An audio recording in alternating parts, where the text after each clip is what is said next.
you ever realise someone you love might actually be dangerous in a single night? Because that's exactly what happened to me. And honestly, I still replay it in my head every single day.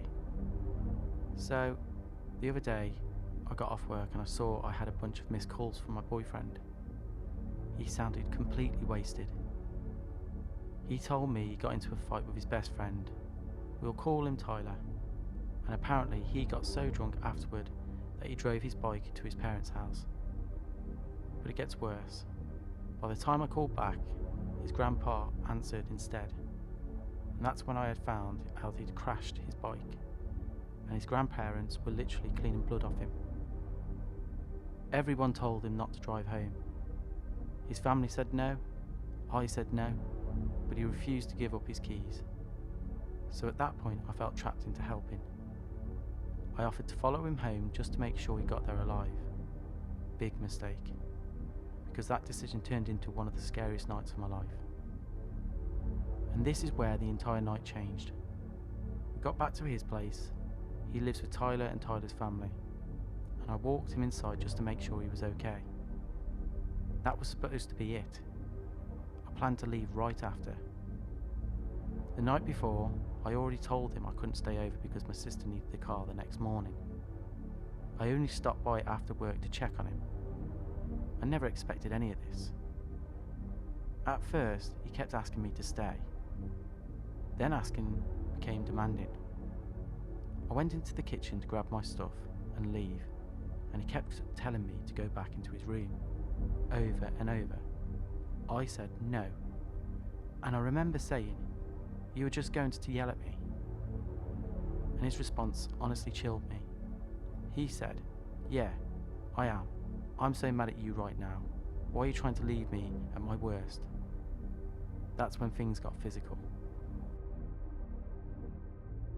Before I could even react, he grabbed me by my waist and dragged me into the room. Then he threw me. I hit the floor hard enough that my glasses flew off my face. And that's when I started crying, because suddenly, this didn't feel like an argument anymore. It felt dangerous. His room is actually in the garage, and he started acting completely insane. He grabbed a hammer and started smashing it against the floor, threatening to break my phone. At one point, he actually threw my phone under the washer. Then he threw my purse across the room. I remember scrambling to grab my things because I just wanted to get out, but he wouldn't let me leave. And then came the moment I genuinely got scared. When I bent down to grab my purse, he grabbed me again by my waist. He kept begging me to stay, trying to pull me down with him. Then he accidentally hit his head on the garage door, and something in him just snapped. Suddenly, he was on top of me. I still don't even fully know if he was grabbing my throat or my face, because I kept twisting my head trying to get away. All I remember is pain. My glasses fell off again. I was crying, saying "ow" over and over. And the entire time, he just wouldn't stop. Honestly, I thought things were about to get way worse. And if these two people hadn't walked in, I don't know what would have happened. Thankfully, Tyler and his older brother heard me yelling. They rushed into the room and physically pulled him off me. They kept asking if I was okay while helping me gather my stuff so I could leave. And Tyler looked at him and literally called him crazy. But you know what my boyfriend kept asking me? Not if I was hurt, not if I was okay. He just kept saying, "Are we still together?" And then saying he'd go and find another girl if I left him. I know he was drunk, but I can't stop thinking about what happened, because being drunk doesn't magically create violence out of nowhere. And the entire drive home, I was in shock. The hardest part? This wasn't the version of him I fell in love with. A few days later, I left him. But honestly, it's been hard grieving someone who used to feel safe. Because before all of this, he wasn't like this. Or maybe I just never saw the side of him before. And now, I keep asking myself the same question over and over. Did I make the right choice? Because part of the me misses the good version of him. But another part of me knows Someone who loves you should never make you fear for your safety, ever. So tell me honestly, what would you have done?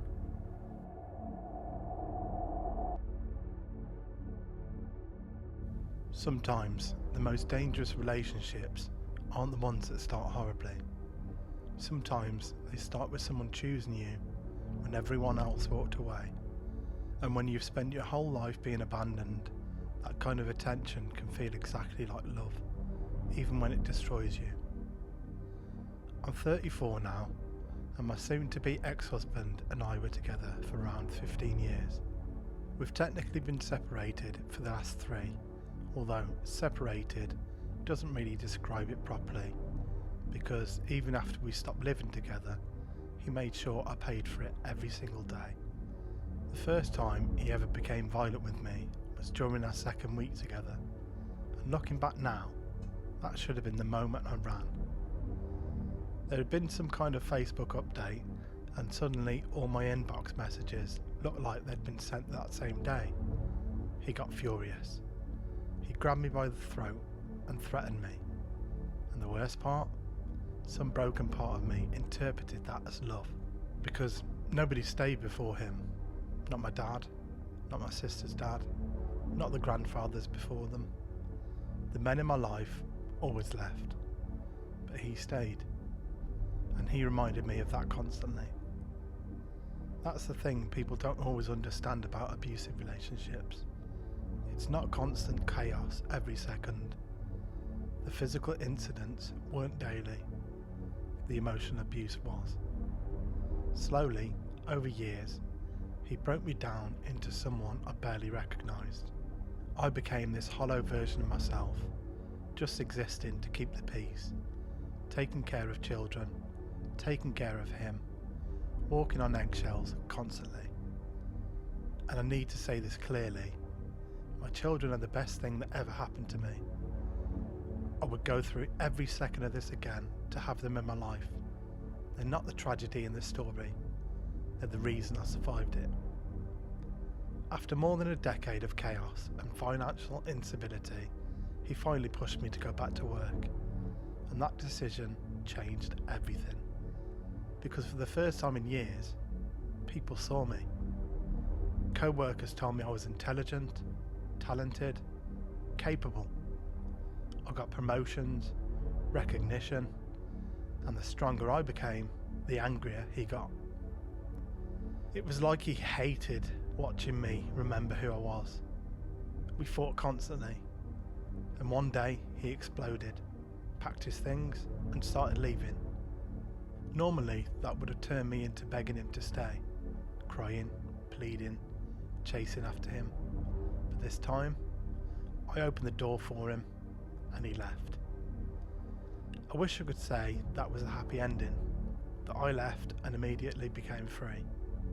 That's not how it happened.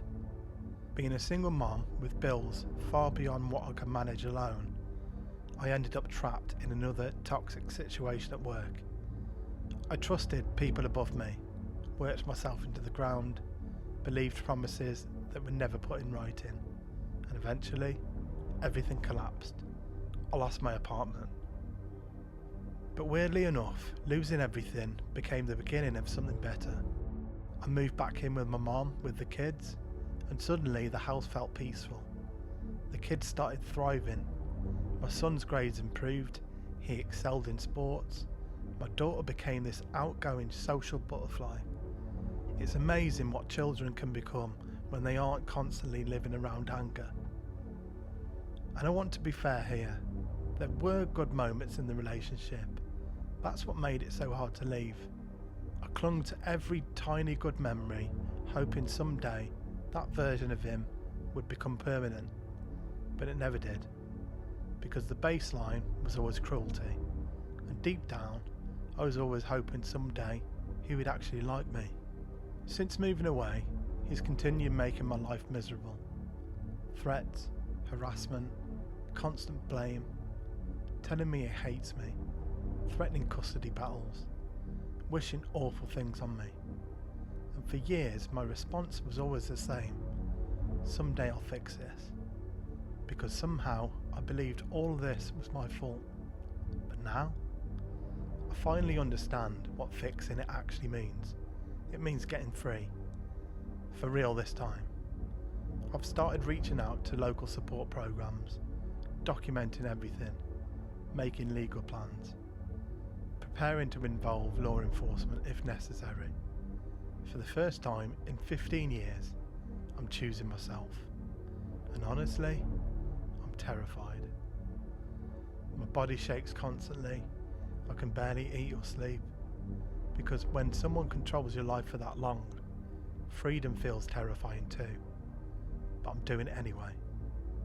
At this point, I honestly think there are only 3 ways this ends. Either he accepts it and moves on, he destroys his own life fighting it, or he disappears completely. And after everything, I've finally made peace with whichever one happens. Because for the first time in my life, I'm no longer waiting for someone else to choose me. I'm choosing myself.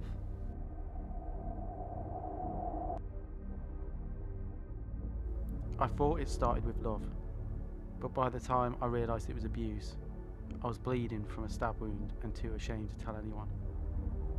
Just like the other stories, it starts out slow.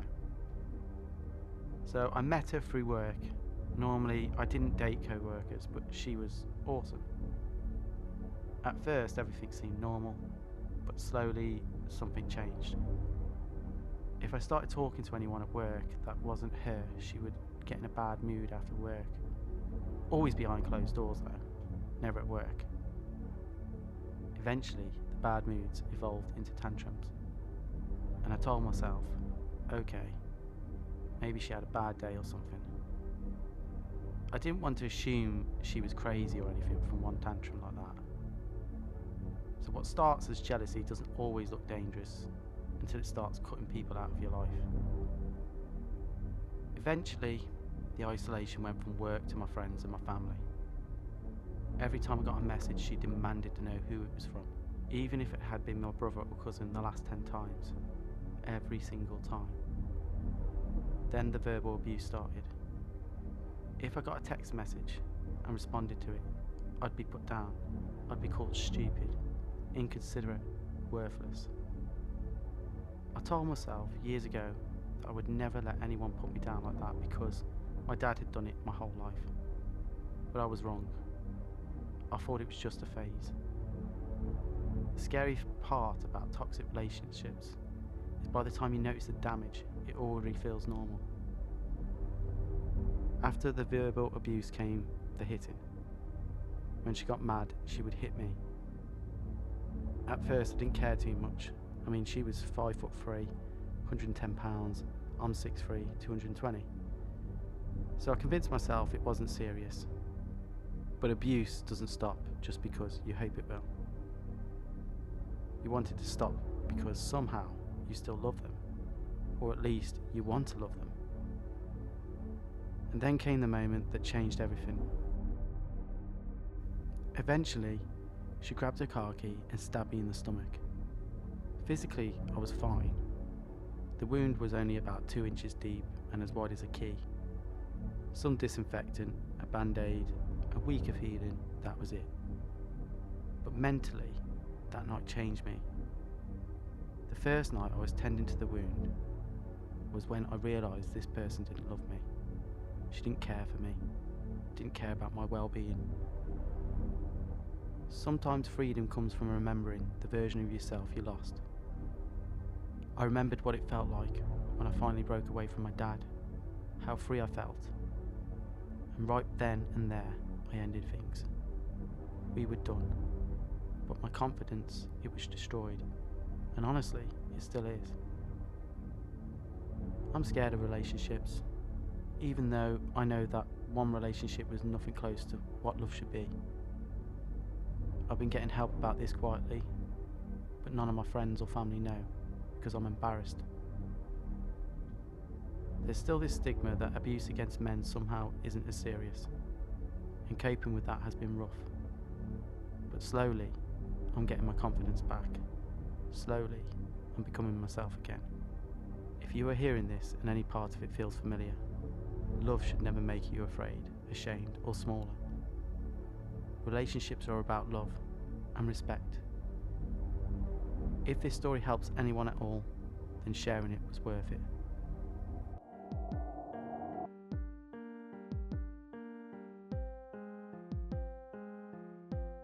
Thank you for listening.